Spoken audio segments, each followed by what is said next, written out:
Hoy hace exactamente 7 años, 6 miembros de la familia Vaquero, residente en Torrejón de Ardoz, en la provincia de Madrid, comenzaron a notar los síntomas de lo que en un principio se denominó neumonía atípica, luego legionela, y tras una larga lista de nombres, a cual más pintoresco, vino a llamarse primero síndrome del aceite tóxico, lo que ya empezaba a orientar a la opinión pública hacia la creencia en un origen determinado de esta intoxicación, y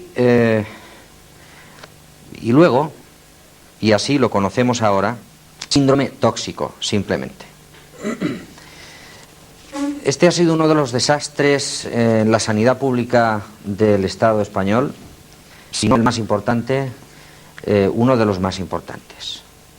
Hoy vamos a tratar este tema porque parece que no está muy claro que realmente la causa de este síndrome tóxico sea el aceite de colza. Es algo que vamos a tratar de dilucidar. Hace poquito, la semana pasada, el semanario Interview lanzó una casi acusación, un reportaje sobre este tema, el síndrome tóxico, en el que mencionaba un autor, el autor de un libro que afirma que el síndrome tóxico no está producido por el aceite de colza. Hay otro libro también, este autor es Andreas Faber-Kaiser, que hoy está aquí con nosotros, y este libro es Pacto de Silencio. Hay otro libro también en Alemania, escrito por una alemana, una súbdita alemana, Gudrun Greunke, que vive en España desde hace más de 20 años y que parece que conoce bastante bien. Los titulares del semanario Interview exactamente dicen: tras un año de sesiones, se refiere a los juicios por el síndrome tóxico, tras un año de sesiones, el aceite todavía no es el culpable. Es decir, no se demuestra que sea el aceite el culpable. Hace apenas 4 días, en las conclusiones del juicio, 3 de los abogados defensores afirmaban que el aceite tóxico no era el aceite de colza, no era el causante del síndrome tóxico.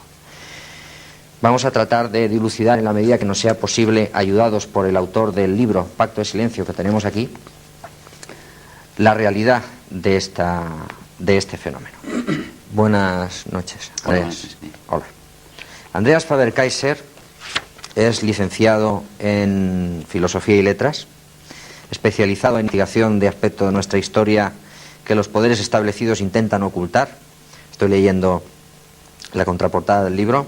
Obtuvo en 1972 el Premio Nacional de Astronáutica Julio Marial. Fue director y editor de la revista Mundo Desconocido, prestigiada a nivel mundial como una de las 3 primeras publicaciones en su género, y galardonada en 1980 con el Premio Secinter a la mejor revista especializada. Sus viajes de investigación le han llevado a buena parte de Europa, Asia, América y Oceanía, y ha representado a España en congresos internacionales celebrados en España, Alemania, Yugoslavia, México, Costa Rica, etc.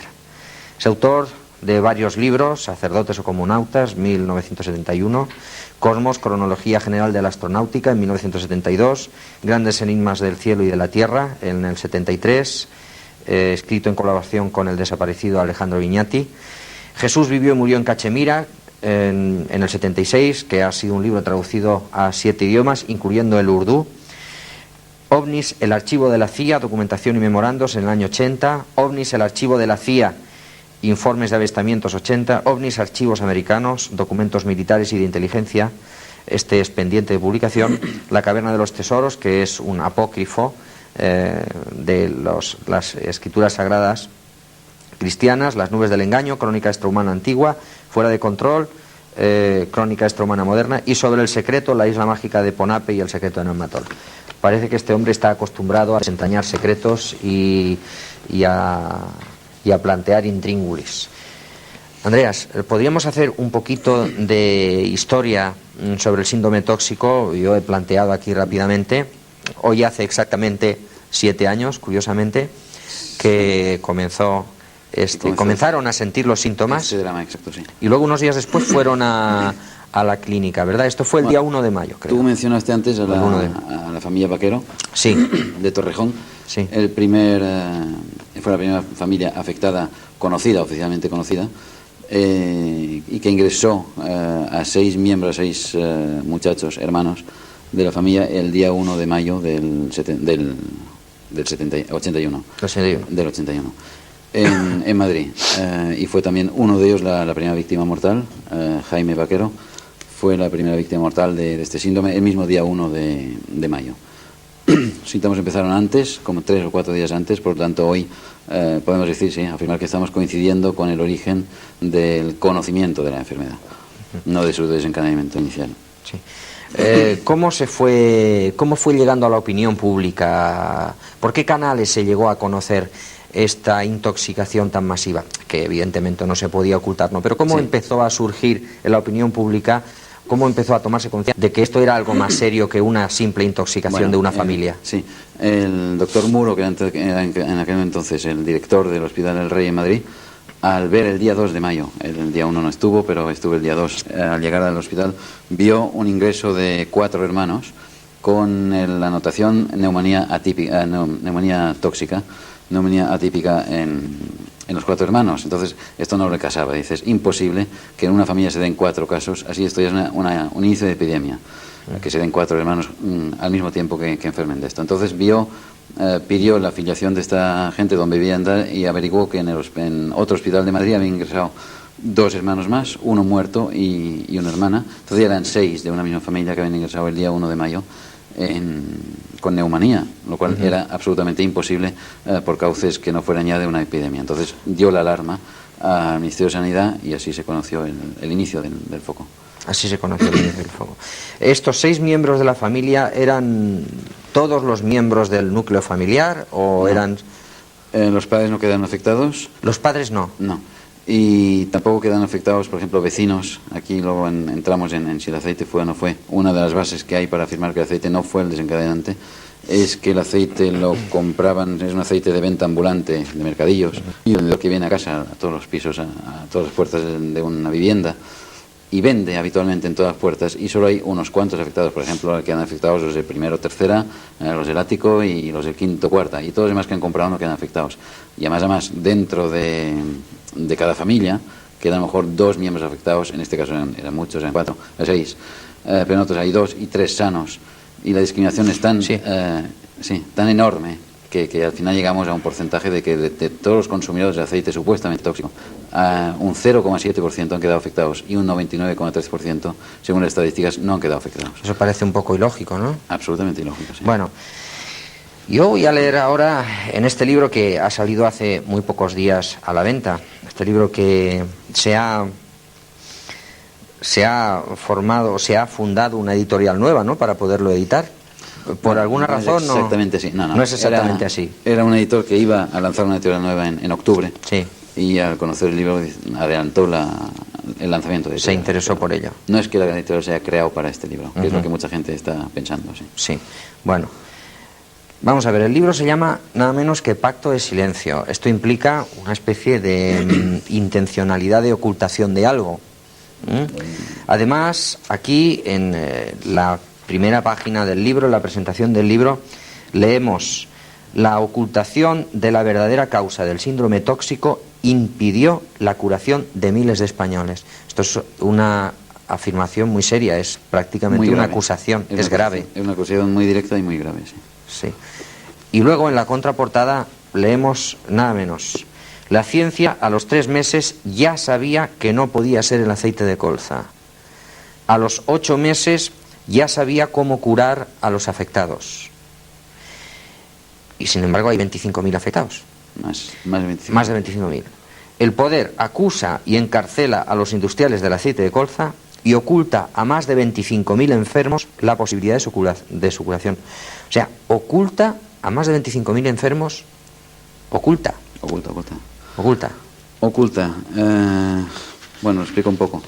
Al cabo de 3 meses de detectada la epidemia, ya había médicos, investigadores, que habían rechazado no ya la neumonía, que fue lo primero que dijo el gobierno, una neumonía es por aire, por vía aérea. Sí. Ya descartaron al quinto día de conoces, el día 5 de mayo, el doctor Muro y su equipo ya descartaron la neumonía, cuando hasta un mes después todavía por televisión se estaba diciendo que era una neumonía típica. Del doctor Muro tendremos que hablar luego aparte, sí, ¿no? Porque el caso es serio, exacto, el caso sí, del muy doctor serio, Muro. sí. Bueno, era el día 5 de mayo, este fue el 1, el detectarlo. El día 5 de mayo ya descartó cualquier otra vía que no fuera digestiva. La de respiración, de inhalación, era imposible porque habían quedado afectados todos los miembros de la familia y todo el sector de población que vivía en el sector afectado. Entonces era imposible que afectara a dos personas y en la misma habitación a otras no. Bueno, son una serie de conclusiones largas de explicar aquí, no sí, en todo están caso, muy claras en el libro, pero bueno, el día 5 ya llega a la conclusión de únicamente puede ser vía digestiva. Y poco tiempo después ya hace predicciones de dónde hay casos nuevos. Todo esto lo comunica día por día al Ministerio de Sanidad y ese Ministerio de Sanidad no hace ni caso de sus observaciones. Además, en el libro no solamente está toda la investigación que has llevado a cabo, sino que están los documentos en facsímil. Exacto, sí. Las cartas enviadas, firmadas por supuesto, las actas notariales, estadísticas realizadas, o sea, está toda la documentación que respalda todo lo que se afirma en este libro. Exacto, sí. O sea, que estas afirmaciones están respaldadas por documentación oficial. Que consta además, encima de la mesa del gobierno consta desde el principio, desde el año 80, que sabiendo que se puede curar y cómo curar, no se cura a la gente. Bueno, eso me están poniendo casi los pelos de punta, ¿no? Esto es grave. Lo que es grave es que haya pasado, que haya 25 millones afectados, es igual que sean españoles o no españoles, humanos, y que esto puede volver a pasar en cualquier momento si no nos alertamos todos y denunciamos esta historia. ¿Que puede volver a pasar? ¿Qué quiere decir? Que esto puede volver a pasar hoy, yo puedo comer un tomate o otro fruto mañana y volver a coger lo mismo, y tú también, y los espectadores. Esperemos que no, nadie, no por mí solamente. Hubieron muchas tesis, creo que es obvio ahora, ya no es necesario plantear, hubieron muchísimas tesis, se dijo pues eso, que si fue la neumonía, que fue el aire, neumonía, si fue el micoplasma, si eran unos pájaros, si eran unos pinos en la sierra. Vinieron americanos a hacer todas estas comprobaciones, llegaron a estas conclusiones. Y contra estos americanos ya hay querellas interpuestas hoy en día en Estados Unidos, contra el gobierno americano también, por falso testimonio, porque todos ellos iban enfocando el tema hacia el aceite de colza a raíz, al parecer, de un telex que llegó aquí al gobierno todavía en mayo, diciendo que se tenía que apuntar hacia el aceite de colza como causante de epidemia. Bueno, entonces cuando Muro ya dejó a investigar el aceite, también lo tuvo en su abanico de posibilidades, pero lo descartó un día antes de que el gobierno empiece a sospechar del aceite. O sea, cuando él volvía a su investigación, el gobierno iba. Y bueno, hay todas estas las que quieras. Y esto con el agravante de que los médicos que iban diciendo lo que realmente era, pues eran ignorados. Comunicaban diariamente al Ministerio de Sanidad sus hallazgos y por dónde había que investigar, y bueno, fueron acallados y separados de sus cargos. Por ejemplo, Muro fue despedido de su cargo de director del Hospital del Rey por decir que era vía digestiva, no por decir que no era aceite, sino por decir que era vía digestiva el día 15 de mayo, a los 14 días de... El doctor Muro incluso llegó a ingerir el aceite, ¿no? O al menos eso se dijo. No lo puedo afirmar. No, lo que parece que experimentó es con el producto realmente causante del envenenamiento, con los pesticidas. Pero no lo puedo afirmar. Lo que sí puedo afirmar es que, por ejemplo, afectados de Fuenlabrada han tomado el aceite precintado por el gobierno como tóxico, lo han tomado ellos en sus casas para demostrar que no es, y se han ofrecido ante el juicio, ante el jurado, a ingerir este aceite para demostrar cualquiera que esté precintado, que les traiga del gobierno una garrafa precintada como tóxico, que se lo toman y no pasa nada. Y el aceitero Salomó, de aquí de Reus, también se lo tomó y también está dispuesto a tomarlo. Se ofreció ante el tribunal a tomarlo y se lo negaron. ¿Por qué afirmo antes, decías lo de las curaciones? Porque a final de mayo un médico militar, un teniente coronel, Luis Sánchez Monje, tenía ya una lista de enfermos curados, tratados no como por ingestión de aceite de colza, como anilinas, que es lo que lleva el aceite de colza, sino como productos que están en la base de la guerra química, los organofosforados. Tiene una lista de pacientes curados y notificó al INSALUD y al Ministerio de Sanidad, a Valenciano, que era entonces el director general de Sanidad Pública, de Salud Pública, le comunicó la forma de curar a esos pacientes, cómo los curó él y cómo había que curarlos. Y la callada por respuesta es la grave denuncia que doy. O sea que este hombre descubrió cómo curarlos, Sí. Lo comprobó. Personalmente curó Él pacientes. personalmente curó a afectados por el síndrome tóxico. Por el síndrome tóxico, sí. Consiguió la curación. La curación, notificó cómo hay que comunicó al curarlos gobierno cómo hacerlo. y oídos sordos. Y el gobierno hizo oídos sordos, Oídos sordos, sí. y hasta hoy no se ha... Es más, él en el juicio ahora sí que declaró la forma de curarlos, una vez más, la forma en cómo curaban a los enfermos, que a mí literalmente me dijo, esto es una chorrada, el curar a los enfermos es una chorrada. Es una tontería, Una ¿no? tontería, sí. Y bueno, a explicar cómo perdón, se le citó... un momento, quiero puntualizar. No es que sea una tontería curar a los enfermos. No, que quiere es tan decir sencillo que es una chorrada. que es tan sencillo hacerlo, Sí. que es no tiene complicación. Exacto, sí, sí. Digo lo de chorrada, pues son sus palabras Sí, textuales. fueron sus palabras textuales, sí. Porque además es muy salado. Bueno, entonces en el juicio volvió a indicar cómo, entonces se quedó para una segunda sesión en el juicio para explicar cómo o sea, la intoxicación, por dónde venía, y todos los peritos que estaban citados anteriormente fueron citados, menos él, porque estaba diciendo como que no era el aceite una vez más. Entonces en la segunda ronda ya ni se le citó. Esto me lo dijo él hace muy pocos días. Bueno, que una vez más le están cerrando el paso a que diga cómo se cura. Pero estamos hablando entonces aquí de una manipulación, ¿o...? Sí, sí, descarada, desde el principio. Vamos a ver. La tesis del gobierno exactamente, la que dice que el causante del síndrome tóxico es el aceite de colza, ¿en qué se apoya? ¿En qué argumentos se apoya? Al detectarse... Bueno, Lo ideal auténtico... sería tener hoy aquí un... No, te explico rápido. Bueno, quiero decir, lo ideal sería tener aquí una parte del Ministerio de Sanidad que dice que es el aceite de colza, ¿no? Al detectarse la enfermedad se dieron cuenta, claro, de lo que era. Entonces, como el producto auténtico ingerido, tóxico, estaba en la ensalada, que esto fue fácil de detectar por los enfermos, o sea, por dónde habían comprado sus productos, sus mercados, y lo que tenían todos en común es la ensalada. Entonces, en la ensalada, aparte del producto que realmente causó la intoxicación, que son los tomates, había aceite. Entonces se buscó cómo culpar. Y como había un comercio fraudulento de aceite, en aquel momento, bueno, desde hace 20 años. Igual que se vende cantidad de cosas a granel y naranjas. Exacto, sí. Pues era fácil achacar la intoxicación a esto. Al menos quedaba disimulado y no se indicaba el auténtico origen. Entonces explico un poco la historia del aceite. Hay un aceite que se importa de Francia, aceite de colza, que en sí es bebible, es absolutamente digerible por el ser humano. Entonces, como entra con aranceles muy bajos de importación, porque va destinado a uso industrial, se le pone un tinte para que tenga un aspecto que a nadie le apetezca tomarlo, ingerirlo. O sea, ya por el aspecto ya no lo tomas. Y esto son las anilinas famosas en que se basa el gobierno, que las anilinas son tóxicas. Entonces, una vez en España, importado con este arancel bajo, los aceiteros, que aquí sí puedes hablar de mafiosos, porque realmente esto es una mafia montada de comercio de aceite, las anilinas, y le volvieron a devolver su color de aceite, le añadieron algún aceite de semillas aquí. Depuraron, vamos. Depuraron, exacto. Y lo volvían a vender como aceite, claro, más barato que el de oliva, era una buena competencia, pero bueno, absolutamente bebible, no había ningún tóxico ahí dentro. Esto todos los laboratorios de Europa y de América, que son muchos, que los aporto además en el libro, han evidenciado que no hay tóxico en este aceite. Entonces el gobierno dijo que las anilidas que se forman al calentar el aceite para quitarle la anilina, el tinte, eran el tóxico. Bueno, te vas a los manuales de medicina japoneses y la anilida no solo no es tóxica, sino que cura, por ejemplo, el colesterol. Y bueno, la historia está la que quieras. Entonces, esto es la teoría del aceite. Hay 1000 ejemplos de cómo han falseado los datos para inculpar el aceite y que no es por nada, no es que les tengan manía los aceiteros, sino que necesitan un chivo expiatorio para que no se dé cuenta nadie de lo que realmente fue.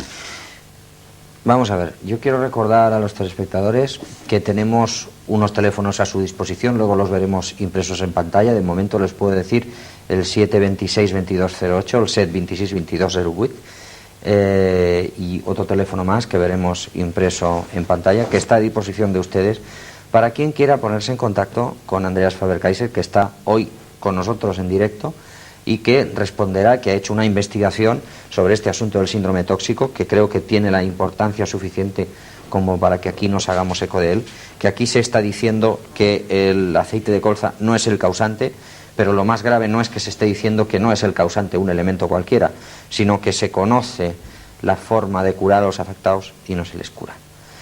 O no se les curó en su momento, No, cuando se podía. No sé si ahora se puede. Le pregunté hace, o no. en marzo-mayo del año pasado a este médico militar que supongo que esta curación era entonces, que hoy en día ya no había solución. Y para mi sorpresa me dijo, no todos, pero hay todavía pacientes que hoy tendrían si no una curación total, sí una mejora sensible si se aplicase el medicamento correcto. Bueno, y ahora vamos a... Dime. No, te iba a decir, a lo mejor iba a insistir un poco en la curva de incidencia de la enfermedad, porque el gobierno la administración de sanidad lo que decía es que para apoyarse en que el aceite es el causante, y voy a otro falseamiento de los datos por parte del gobierno, insistía en que dejaban de haber nuevos enfermos desde el momento en que se iniciaba el canje del aceite. Es este gráfico que tú pusiste en el libro en la página 129. Sí. Ellos argumentan, desde el día 30 de junio del 81, momento en que se inicia el canje del aceite tóxico, que supuestamente tóxico, por aceite puro de oliva, que esto fue un canje gratuito del gobierno, sí. Desde aquel momento empiezan a decaer la entrada de enfermos en hospitales, por lo tanto el aceite es el vehículo tóxico. Esto es absolutamente falso. Según este gráfico, no hay nuevos enfermos a partir del 30 de mayo, un mes antes justamente del inicio del canje, cuando todavía ni se hablaba del aceite. El 10 de junio, 10 días después de caer de no haber más enfermos en los hospitalizados, entradas nuevos enfermos, 10 días después se anuncia por televisión que puede ser el aceite, un aceite tóxico, pero no se retira todavía.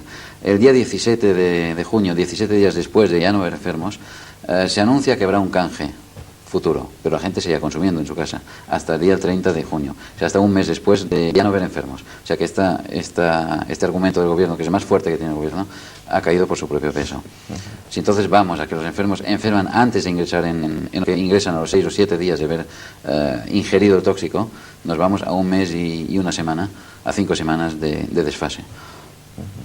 Bueno, estoy leyendo junto al gráfico el abogado Juan Francisco Franco, al denunciar el 26 de octubre de 1987 ante el Parlamento Europeo las manipulaciones y falsedades, estamos hablando del año pasado, en octubre pasado, hace apenas 5 o 6 meses, las manipulaciones y falsedades habidas en la investigación epidemiológica del síndrome tóxico, dijo que la curva de incidencia de la enfermedad fue elaborada, esta curva de incidencia de la que hablabas ahora, utilizando cuantos artefactos fueron necesarios para hacer coincidir el descenso de la enfermedad con el anuncio a través de los medios de difusión de la culpabilidad del aceite. Todo esto es muy grave, pero vamos a ver, entonces, si no ha sido el aceite de colza, ni los pinos, ni una neumonía, ni nada de esto, ¿cuál es el causante real del aceite? Porque esta me parece que es la gran revelación de este libro. Sí. Bueno, no es revelación del libro, bueno, a mí me pongo en claro las muchas ideas que se han lanzado. Bueno, revelación del libro, ya sí, como libro. Parece que era una especie de verdad sabida Bueno, o de secreto a voces. Sí, es una combinación de 3 productos organothiofosforados, que dicho llanamente son pesticidas.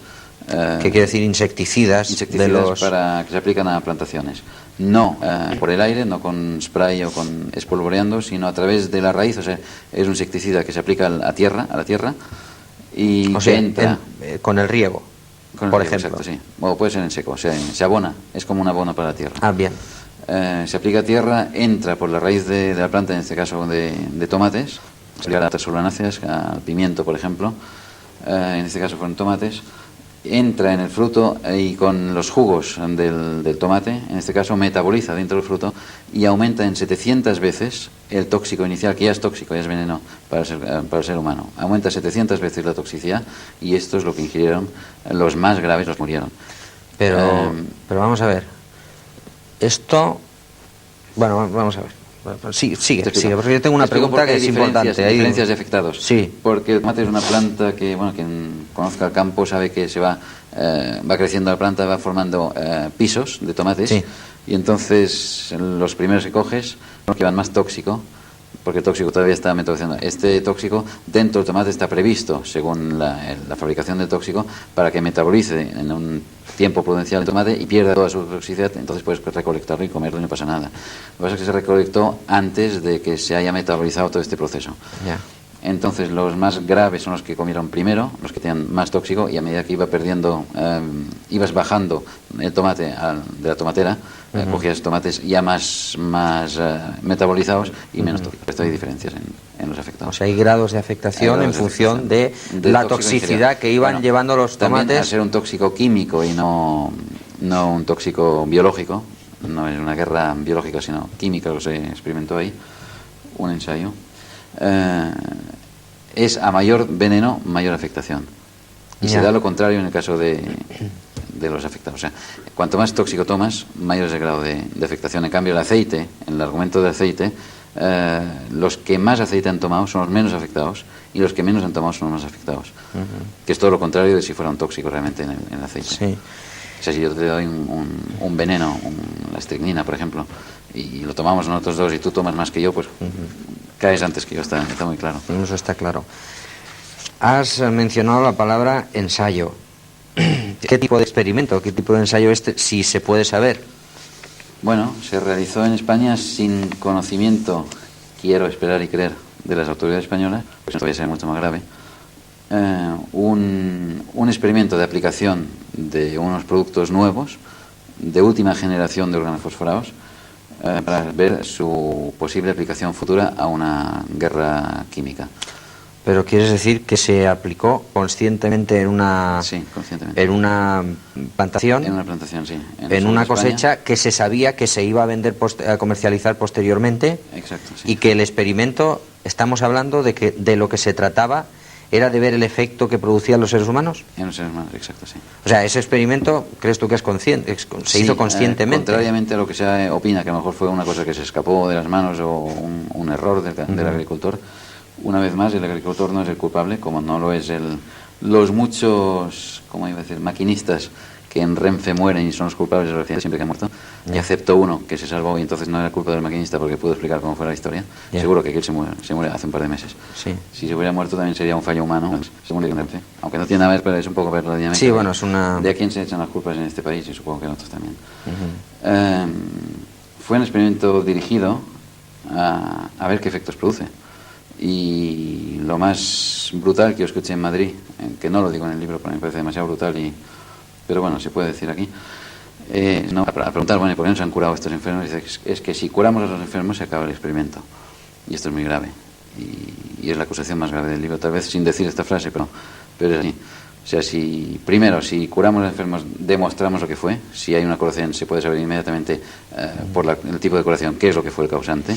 Y esto es lo que intenta silenciar el pacto del silencio con que titulo el libro. Y en segundo lugar, se acaba el experimento, que es un experimento de largo plazo, a ver cómo este veneno va actuando en el cuerpo humano y cómo evoluciona la enfermedad, que tiene muchas fases distintas.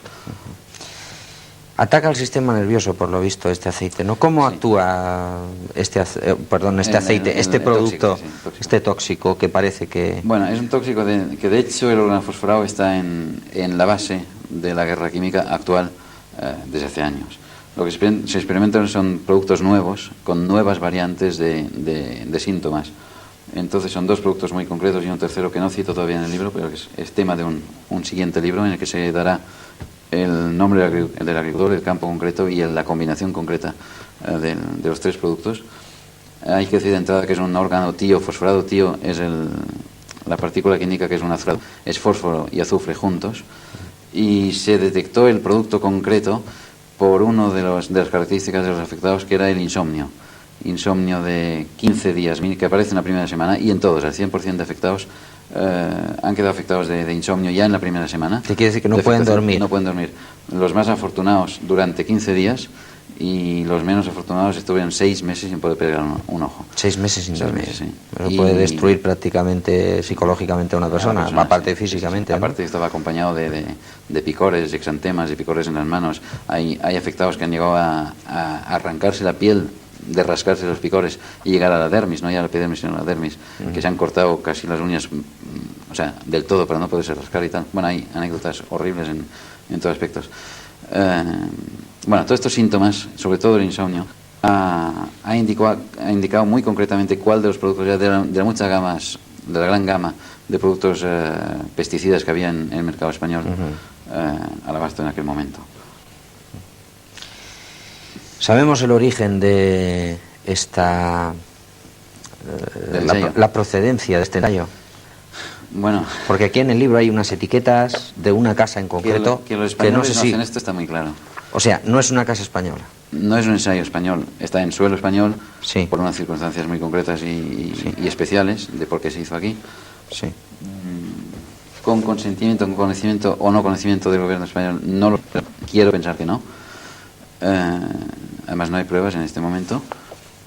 Que, bueno, Cambio 16, lo que me está señalando. Cambio, es que te estoy señalando. Aquí hay un titular de Cambio 16. Sí, salió con una portada hace ya años, en 85, creo recordar. Sí. 86, no sé. Bueno, concretamente... Una portada que decía, un producto Bayer envenenó a España. Efectivamente, concretamente la portada del número 681 de Cambio 16, de la revista Cambio 16, para quien quiera documentarse, del 17 al 24 de diciembre del 84. Y el titular decía: Escándalo colza. Según nuevas investigaciones, un producto de la casa Bayer envenenó a España. A raíz de esta portada y bueno, el artículo que había dentro, la casa Bayer inició una querella contra Cambio 16 y luego de repente cambió la querella por una oferta de una suma muy importante de dinero, que se va a los cientos de millones de pesetas, simplemente para que la casa... Para que cambie la revista. El grupo cambie de opinión y no insista en esta línea y culpe también el aceite. Sí, de todos modos, lo cual se logró. Lo cual se logró. Se logró. Se dejó comprar. Se dejó en aquel momento, sí. Se dejó de comprar. Bueno, aquí incluso... No es la única oferta. El doctor Muro recibió ofertas, no digo que de Bayer, no lo digo. Sí. Pero sí recibió ofertas. Primero una oferta de 20 millones para que deje, simplemente para que deje de investigar. Y al negarse recibió al cabo de 15 días una oferta de 200 millones que también se negó y bueno, al final murió. Bueno, hay dinero corrido a Manta. El doctor Muro murió de un cáncer de pulmón. Sí. De pulmón, sí, si no estoy mal informado, sí. ¿no? Sí, no tiene nada de raro, aunque mucha gente quiere achacarle a su experimento. Sí, porque está hablando mucho de eso, ¿no? Se dice que... la muerte, sí, pero no lo creo. Lo que sí es curioso es que el doctor Muro formó un equipo de 5 especialistas investigando los fosforados. Y de los 5 especialistas, en pocos meses, en cuestión de 3 o 4 meses, él murió de cáncer, un campesino, un ayudante de campo que él tenía, que iba auditando productos de campo, murió de cáncer, y dos componentes más del equipo fueron operados de cáncer, una mujer de cáncer de ovarios, un hombre de cáncer de testículo, y bueno, están bien, se han curado y tal, pero bueno, 4 de los 5 han quedado afectados de cáncer en cuestión de meses, que esto es un poco curioso como estadística al menos. Al tiempo que otro de la persona que más sabía a nivel español, a nivel oficial del síndrome tóxico, del origen, era Juan José Rosón, y que también murió pocos meses después de cáncer de pulmón también. Cáncer de pulmón, sí. En el libro incluso están copiadas, están publicadas las etiquetas de estos... De los productos, de estos productos, ¿no? Hay nombres, no sé si... Sí, es importante porque en aquel momento se comercializaba... Productos helados, se ve que la etiqueta del mismo producto de un tiempo a otro, del 1980 a 1982, cambiaron la etiqueta. Porque el del 81, por ejemplo, no se indica que se pueda usar para tomates, luego se indica en la segunda etiqueta, en el 82, pero en ninguna de las dos se dice que sea un fósforo, que lleve fósforo. Esto se oculta absolutamente y al distribuidor mismo de Bayer.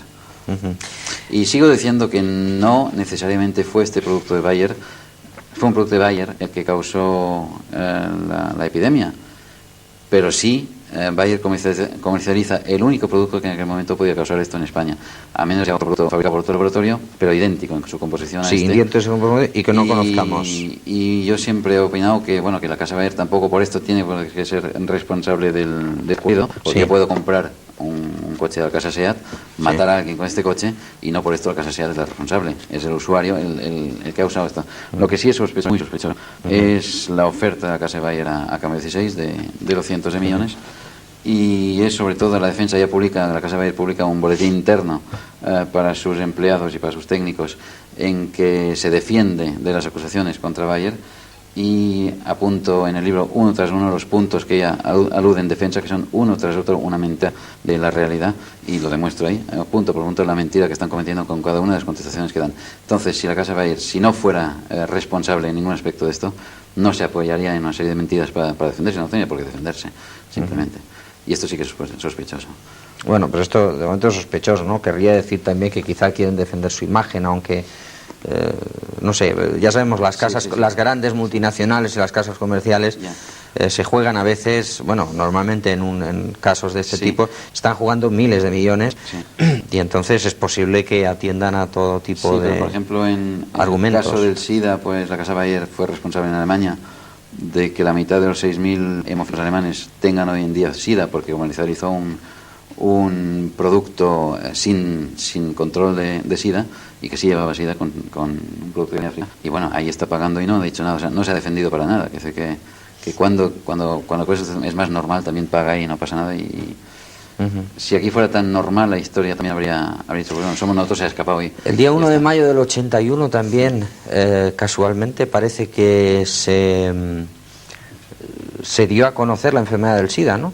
Bueno, no el 1 de mayo, en el 81. En el 81, bueno, en el mismo año 81. El mismo año, sí. No el 1 de mayo, se detecta el SIDA, que ya lleva años causando estragos, sin que, por ejemplo, aquí tengo un capítulo sobre los responsables de la sanidad mundial, entre ellos el CDC, el Centro de Control de Enfermedades en Atlanta, en Estados Unidos, que depende del gobierno americano, y la OMS, la Organización Mundial de la Salud, en Ginebra y en Europa, con sede en Europa, que, por ejemplo, se detecta en el año 81, sí, el SIDA, pero entonces va un equipo belga a África, por ejemplo, para probar si en África hay SIDA, y detectan en un solo hospital en una semana 37 casos de SIDA desde hace años, cuando la OMS era la responsable de toda el área de sanidad de África y no se había enterado en 15 años de SIDA que ven en África. El SIDA concretamente incluso se le hace responsable de monos, ¿no? A un macaco o a un babuino. Esto es un cuento paraguayo.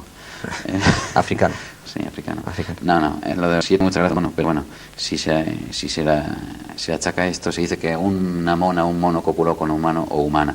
Pues si esto sí, lo hizo, se dice eso. Si lo hizo esto el mono con un humano, hoy lo hace desde hace siglos y no ha pasado nunca nada. O sea, esto no es. Se especula, hay 3 médicos y aporto el informe correspondiente, un informe elaborado por el CSIC en España, y no daba publicidad más que en una revista muy restringida. Un informe sobre el origen del SIDA, y hablan claramente y con bastante tino de 3 médicos, uno en Berlín Oriental, uno en Londres y uno en California, que los 3 coinciden en afirmar que el SIDA es un producto artificial creado por el ser humano a base de juntar un virus del ganado lanar, de oveja, con un virus de la leucemia del ganado bovino que se parece mucho al virus de la leucemia humano. Entonces hay la discrepancia entre bovino humano, pero bueno, que esto fue una manipulación en laboratorio de estos 2 virus y que fue lanzado dentro de un marco de guerra que se está dando, que dice que la guerra tradicional la guerra química y la guerra genética incluso existe, ¿no? Y la guerra genética de ondas de baja frecuencia existe, inactivo hoy en día, actualmente. Que decir que cuando se celebran tratos, yo te tengo una antipatía cordial a la Thatcher, porque me parece absolutamente desacertado y bueno, está fuera de lugar su forma de gobernar. Pero dijo una cosa muy interesante cuando se reunieron Gorbachev y Reagan en Estados Unidos y pasaron por Londres antes de su reunión y dice, bueno, pues como no decidan ustedes retirar las armas químicas con todo lo que estén firmando, no llegan a ningún acuerdo, porque ya pueden dejar de construir armas nucleares, que la guerra química es mucho más grave y es mucho más incontrolable y está mucho más extendida. Es decir, en Alemania, en el sur de Alemania, hay reservas bacteriológicas, ya no químicas, para soltarlas y exterminar a Europa en un día. Quiere decir que es mucho más grave que esto, que lo nuclear incluso. Esta guerra bacteriológica y genética parece que ya tiene una antigua tradición, ¿no? Sí, bueno, sí, muy antigua. Los Estados Unidos desde el siglo XVIII, en que a un general se ocurrió preguntarle a un oficial que estaba sitiado por los indios en el fuerte de Pitt, se le ocurrió preguntarle, bueno, ¿y no puede usted extender la peste entre los indios? Y aquel dio vueltas y dijo, pues ¿por qué no? Y cogieron frazadas de peste infectadas con el bacilo de la peste, las metieron en el campo de los indios y exterminaron a los indios. Esto fue el inicio de la guerra bacteriológica por parte de Estados Unidos. Bueno, hemos consumido prácticamente el tiempo del que disponíamos. No sé si queda algo importante que decir. Yo te rogaría, queda muchísimo. El libro está para eso. El libro se llama Pacto de Silencio, editado por Compañía General de las Letras, y el escritor, el autor, es Andrés Fraiser, que hoy hemos tenido aquí con nosotros. Andreas, la situación actual del síndrome tóxico, hemos dicho aquí, en este programa se ha dicho que se sabía cómo curar esto. ¿Qué podemos hacer? O sea, ¿qué conclusiones rápidamente, porque tenemos más tiempo? Conclusiones muy rápidas. Hay un juicio en marcha con una treintena aproximadamente de acusados, de los cuales 9, los principales acusados, los hermanos Bengoechea a la cabeza y Salomó por parte catalana. El fiscal les pide más de 10.000 años de cárcel a cada uno de ellos, por un delito que no han cometido nunca, que es el envenenar a 25.000 españoles. Lo que en sí han hecho es un chanchullo, o sea, un fraude de Hacienda. Sí, tenían sus fraudes de Hacienda y tal, fraude fiscal, pero no vamos y alimenticio, pero que nunca envenenó a nadie, ¿vale? Por esto les puede caer una multa, una sanción mínima. Hay tantos fraudes en este país que, vamos, estarían todos encerrados en este momento. Esto se venía haciendo desde hace 10 años, no pasaba nunca nada. No hay ningún cambio. Yo pregunté cuál es la primera cisterna y no hay ningún cambio entre la anterior y esto. Es el mismo aceite que se importaba siempre. Esta gente ya han expurgado su delito con el tiempo que han estado en la cárcel. Lo que hay que conseguir es que, y por esto la urgencia del libro, es que haya una presión a nivel de una publicación o de opinión de la calle de que no se les pueda inculpar libremente y tranquilamente a esta gente que no han cometido este crimen. Fuera. Hay que cortar este juicio e iniciar uno nuevo que busque a los auténticos criminales, y hay que sentar a la administración en el banquillo, a la española por descontado por el pacto de silencio que firmó, y a la americana muy posiblemente, y tal vez alguna otra, pero está seguro. Además ya hay querellas en este sentido en marcha.